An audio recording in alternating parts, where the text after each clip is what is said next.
Hi guys, welcome back to the third and final part of this week's YAWA. Bum, bum, bum. If this is your first time to the channel, thanks for checking us out. Thanks for watching. And hit the subscribe button. It's over here. That way you don't miss any of our other great videos that we have. We have a ton of videos actually. And we answered an insane number of really good questions this week already. Watch part 1 and 2, then come back and jump in here. Yeah, but check out some of our other videos. Even if you don't want to just watch YAWA videos, we've got training videos, we've got hunting videos, we've got hunting dog health videos. And I'm learning how to shoot a shotgun, so that's exciting. We got all the videos.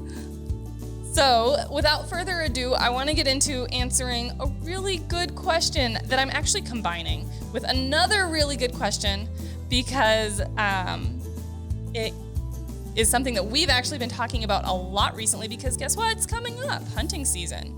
We call this a Kit Kat mashup. Yeah. So first question from LaCroix75. What's one favorite place or hunting trip you've done and one you're looking forward to?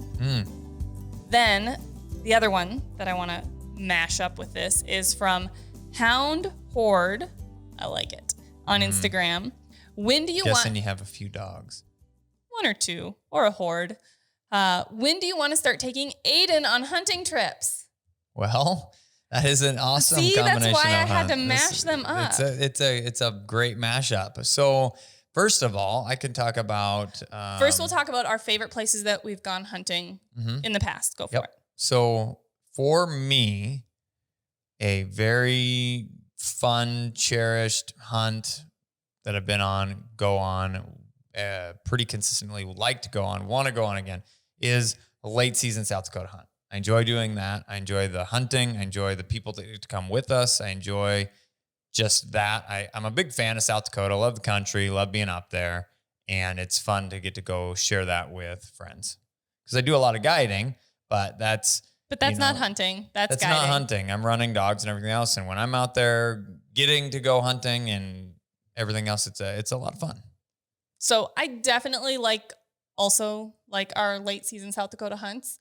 I grew up in North Dakota though, so pheasant hunting was something that I got to do quite frequently with my family. Not with dogs necessarily because we didn't have hunting dogs growing up. But I do like getting to go to South Dakota, getting to watch the dogs work, hang out with some friends and do some hunting. But I'm also a wimp. And it gets pretty dang cold in South Dakota late season. And like last year, one of the late season hunts we went on, like the snow had that really thick crust that you thought like for half a second you could walk on top of. And then you would go chunk all the way down to your crotch. And then you'd be stuck. And then you were exhausted. And then you were sweating. And then you'd stop sweating and you'd be cold. Yeah, and in that specific situation, it was horrible. Okay. And no, it was bad. I almost died, I think, twice. I fell in a pond up to my chest through the ice and almost froze because then I had to walk all the way back to the truck with water soaked through. Well, we drove up to this spot and, I'm looking and I'm like, yeah, it looks good. I get them dropped off. I'm like, you guys just have to walk in this like 20, 30 yards, maybe 50 yards at the most, so that you're kind of walking up as we get the blockers set in place on the other end. And they walk in. I'm like, what are they doing? They're nowhere near getting there. And like, that snow is so bad. I'm like, the snow over here was bad. What are you guys talking about? And then we ended up pushing back to where I had to walk through what they were going through. And I was like, oh my God, I think I'm going to die. Because every time you do, it was like right up to your waist, every clunk, clunk, just trudging through waist deep snow was not easy. Let me tell you. So though I like South Dakota late season hunting, not every situation is ideal. And I actually got to go on my first real like Canada goose hunt last year in Nebraska and Wyoming. We kind of hopscotched back and forth across the border there. Yep. It was guided. So also that was really nice. By the fox. Yeah. They ended up having all the decoys set out. We had pit blinds and A-frame blinds. And so it was warm. Not going to complain about that. And the hunting was really good. So we were done by before noon every day. So we got to go eat lunch and then hang out. So it was a lot of fun. And I'd never really had the opportunity to do a goose hunt like that. I got to watch my boy Nix do some pretty awesome retrieves on some giant Canada geese. Yeah, it was cool. And it was really fun and something I hadn't really gotten a chance to experience before. And I definitely have that actually on the docket. We're going again this year because it was so much fun. And we got to go with some friends, which was also really fun. So we definitely want to do that again. But now getting into the mashup and the hunt that we're really looking forward to and super excited about. Say it. Montana. We're going to Montana. We've been talking about this in a couple other YAWA videos. Yeah, if you follow along with some of our other videos, you get to see the trip that I took. Was it just last year? Yes, it was. So went last year. It was the first time that I had killed a sharptail, and first time I'd ever been to Montana as well. It's very pretty country. It was, a big change from what we're used to, and it was fun. Dogs enjoyed it. I enjoyed it, and it's something to be able to get out and do earlier in the year. And the weather was great, and Kat was really upset. I didn't get to go. Didn't get to go. And then I got to watch the highlight video reel. Put that bumper here because it was really awesome. And I was like, I'm doing that. So we're going on that hunt again, and we're planning on going on that the end of September. Hopefully, fingers crossed, all the things. Yep. But I think we've been talking a lot about taking Aiden with us.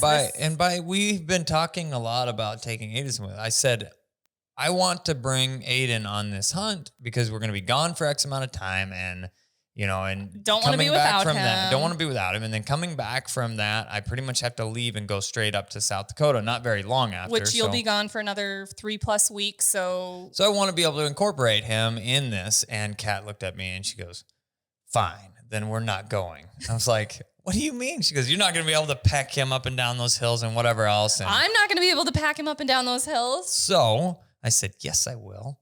Watch me. And so we're going to take Aiden with us. He loves wearing his headphones. He loves being part of it. He loves the dogs. His earmuffs. His hair protection. Earmuffs, yep. He's got headgear. So he'll be able to do that. Loves the dogs. Love being outside. He is just a very busy child. So he will have to be strapped on somebody's back. Oh, yeah. For when we're hunting and hiking, he'll be strapped up and be there with us to do the things. And then he'll get to experience that at a very early age in his life. And our goal is to be able to vlog the trip in multiple parts probably, as well as incorporate specific things that we learn along the way about when and how and what to do with bringing a toddler hunting. Because he won't even be quite 2 yet. He turns 2 the end-ish of November. So he will be, not quite 2 when we're trekking all the way to Montana. Because it's about a, 16, 18-hour drive? South side-ish. I think it was about 15, 16 hours to where we ended up. So... Which was more like South Central-ish part of the state. But he's always been a really good traveler. I mean, at 2 months old, we took his first big car ride all the way up to Minnesota for the NAVDA annual meeting, and he did great at 2 months old, did all that. We've kind of always been, he just goes with for most of these things that we go on because he's a part of the family and he's part of our life, and we want to instill in him the love of the sport and the hunting and the dogs that we have, and what better way than to incorporate him into that. So we're going to do our best to show you guys what that looks like firsthand, and it should be an adventure. It should be, and you'll get to see all of it since we're going to vlog it, because we don't have a private life apparently ever. It'll be fun. Well, yeah. Okay, moving on to the next question, since this is getting us tension. I can feel it. Can you feel the tension here? I can feel the tension here. This is a good question. Moving on from Sarah Geventer Kaber. Sorry if I mispronounced that, on Facebook. I'm sure you did. Actually, I pronounced someone's name right in one of the YAWAs on the first try, and they actually commented on it on a YouTube video, I think. Like, good job, you got my name right on the first try. I was like, see? What's the question? Is picking up a puppy from a breeder younger than 8 weeks old really a problem? For a variety of reasons, I will be picking up my puppy at 6 weeks and 5 days. What are some things I can do to help the transition home this young? So leave it at the breeder for 2 more weeks or 3 or 5. That's the joke. So I wanted to hit on this question because we have gotten this specific question a ton. Lot. Yeah. Not specifically always what's the best age to get my puppy, or it's more, I got my puppy at 6 weeks old. My breeder wants me to pick up my puppy at 6 weeks old, blah, blah, blah. And now I'm struggling with this, or this is what's going on, or what should I expect? And because we've been getting that question so often, we decided we needed to do a video on that. And it actually just came out Today, yesterday. Today, but then this video, the YAWA video, won't come out for a couple days because of editing. But it's out. Watch the video. Here's the bumper thing for it. Based on timing, you just go back a couple videos in the queue and you'll find her. Yes. But there definitely are reasons that we recommend puppies staying with their litter mates and continuing to socialize and to be developed by the breeder, especially if the breeder's doing all the things right to develop that puppy through 8 weeks old, as well as a lot of states. I think 26 is what we figured, have state laws and requirements of how young a puppy can leave its litter mates, which is most of the time 8 weeks. I think there were only 2 of those states that said 7. 2, I think, that says 7 weeks. I don't know. We have the actual data in that video. But there's so much that goes into developing and raising a litter of puppies, especially in those last 2 weeks when their personalities and temperaments are really developing, that if you get a puppy 6 early, weeks is when we really start to begin evaluating personality. Yes. So, and we do a lot with them starting at 6 weeks. Not only are they getting their next round of vaccinations and worming, we start crate training. Mama is pretty much weaned from them. So they're transitioning to learning how to eat all of their meals in crunchy form, but they still have their pack and their litter mate to help them want to eat and feel confident and finish their meals. That the puppy potty habits are also developing, continuing that potty training through crate training. So there's so much that happens, as well as we do a lot with socialization with walks through grass, water introductions, bird introductions, things like that with all of these puppies. But that doesn't happen until they're closer to almost 7 weeks old, or even a little over that. So getting a puppy earlier than that means that those things haven't happened, and you're going to have your hands full with continuing their proper development and socialization that should truly, really be done with their litter mates and still at the breeders, in our opinion. This is Kat's unpopular opinion. I feel like breeders that send puppies home at 6 weeks old. Brutally honest comment. Yeah, this is going to be brutal. I feel that breeders that send puppies home at 6 weeks old are lazy. They are. I'm saying it. They are only lazy and unethical. Because there's a lot that goes into developing those puppies. Watch our puppy development series with Muddy's litter, with Breezy's litter. We had a litter of 10 puppies. It's a lot of work. And breeders that don't want to put in the work and just want to get those puppies out of there, collect a paycheck, that's because they don't have the time, the resources, or maybe even the know-how to continue developing and raising those puppies. That was mean. I'm sorry. I'm not usually like that, but I had to do it. Hey. Because I feel passionate about it. Words need to be said sometimes. Hopefully this was one of them. Either that or I'm going to get a whole bunch of thumbs down on this video. But, sometimes you got to do what you got to do. Honesty is the best policy. What do we got next? This one right here from Bella Matro on Instagram. Our 7-month-old male GSP will growl and bark deeply at most all people that walk by. He's been around a lot of people and other dogs in his 7 months, but still is extremely skeptical of others. He's never been aggressive, ever. He's very gentle and goofy. How do we teach him to not growl and bark at people like he does? Thank you. 7 months old? Yes.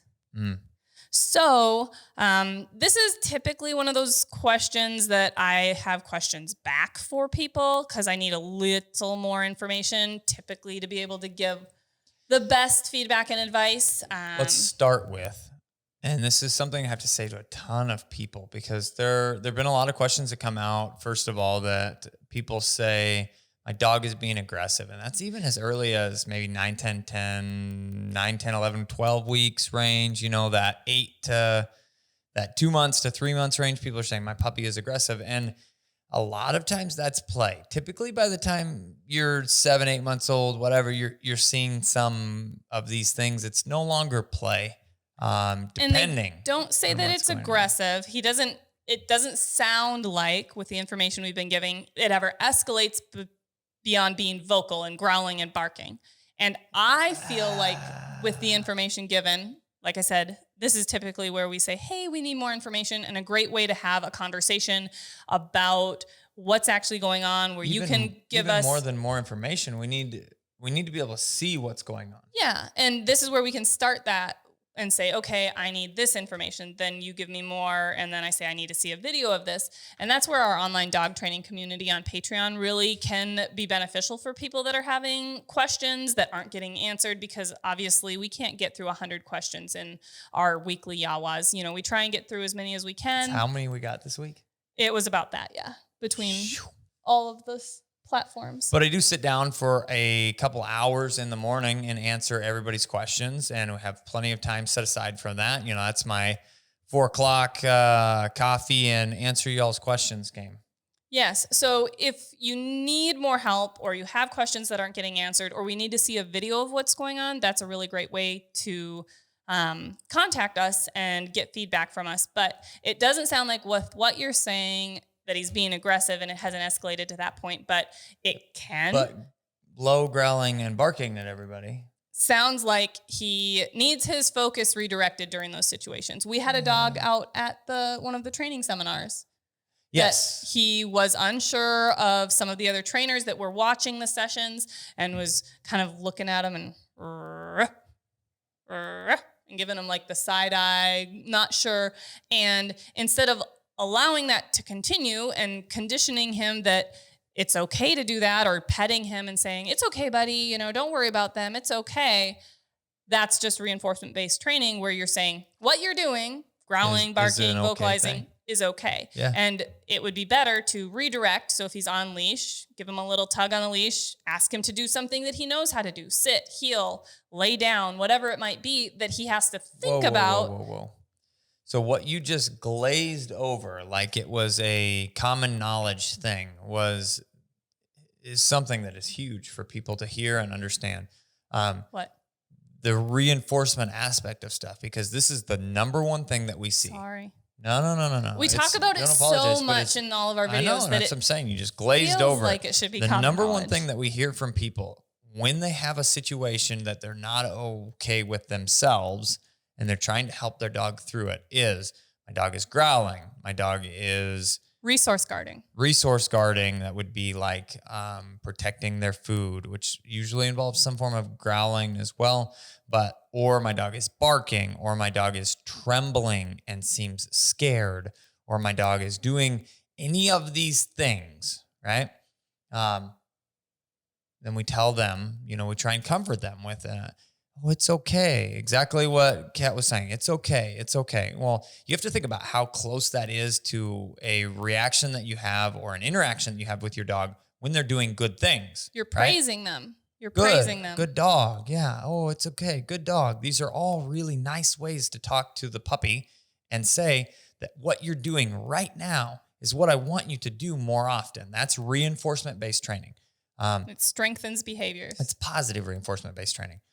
But reinforcement-based training in general strengthens behaviors, exactly how Kat said. So this is the number one problem with anything that is not necessarily right behaviorally wise that people do. And they do it for a long time. Mistakenly, but they do it for a long time before they recognize or explain to that it's probably not a great idea. And in this specific situation, I don't know what's going on. We need more information, but the number one thing that we see people do is reinforce their dogs by saying, oh, it's okay.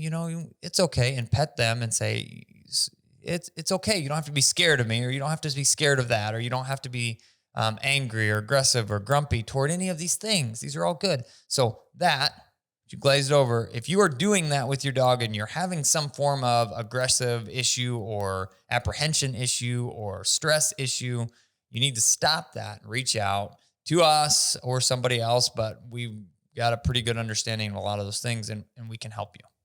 Yes. So once you stop doing any reinforcement-based training, how do we fix it? Then redirecting their focus to something else Redirecting they focus. What already does that know. mean? So instead of letting them growl or bark at what they're unsure of, redirect them. If they're on lead, ask them to heel. Hey, come over here. Do something else. Yep. Think about something else, which dogs have dog brains. They can typically only, think about one thing at a time, which is why everyone thinks it's hilarious when they're like, dog, squirrel, because dogs can only focus at one thing at a time. So if they're thinking about healing, or they're thinking about sitting, or they're thinking about something else that they know how to do, they're not able to think about the fact that, I don't really know what those people over there are doing or those dogs are doing. I should maybe bark or growl at them. Yeah. And it allows them to think about something else. And another thing that we really like to do with dogs that have some apprehension maybe of coming into the kennel and settling into, the training here is treadmill time. Ignore them. Oh, so like when clients come in to drop off their dogs and their dogs are a little unsure of being here, we usually just say, let's just let them sniff around, ignore them, let them go outside and go to the bathroom while we go over your training goals and things like that. Yeah. But then once, their owners have left and we're trying to get them to settle into kennel life and training sessions and things like that, we'll work on treadmill time so that they can, again, focus on the fact that they need to learn how to run on this treadmill or walk on the treadmill. Typically, we walk before we run, and we usually don't ever run the dogs on the treadmill because too fast, it can be dangerous and out of control. But they learn to walk on a treadmill. They have to think about it. They have to maintain a speed. They have to maintain a pace. They have to focus so that they don't, walk off the edge of the treadmill, things like that. And again, thinking about something like that, they can't think about the fact that, I'm a little overwhelmed being here. I've never been around other dogs. I've, never been in a kennel run before. I've never been crated before. You would be surprised how many dogs that come in for training have never been crated, which we talk about crate training all the time as being really important. Absolutely. So treadmills also build a lot of mental stability. And, every time we're stressing our dogs slightly, they're growing from that small amounts of stress. That's how we get stronger with our muscles. We lift weights and we get stronger because we stressed our muscles. Well, the same with the dogs. We're stressing. Stress is a requirement of growth. Yeah. So we stress them a little bit by making them have to think or learn something new that they've never done before. And they're going to grow and become stronger and better and more well-rounded dogs because of that. Now, if you stress too much, that muscle breaks, or that dog in the situation could break. And muscle recovery, a torn muscle takes a long time to fix. So it's important to balance that. But read the dogs, read the situation, which is what we're very good at. And at the same time, if you don't stress the muscles enough, you have what happens to our elder generation, and those muscles atrophy. And you get weaker. And it's all part of a balance act that you have to have enough stressors for growth without too much to break. So. Yes. So those were really, really good questions. I know I got really passionate about a couple of them because they are things that really bother me. So I had to, jump in there with that. Thanks, guys, for watching. If we didn't get to your question this week, we're sorry, but we definitely want you to reach out to us. We're happy to answer those and are ready and willing to help. I don't have anything else to say. You took a breath like you were going to say more. And I'm the guy with the pink gun. And I'm Kat, the dog trainer. And we will see you guys next week.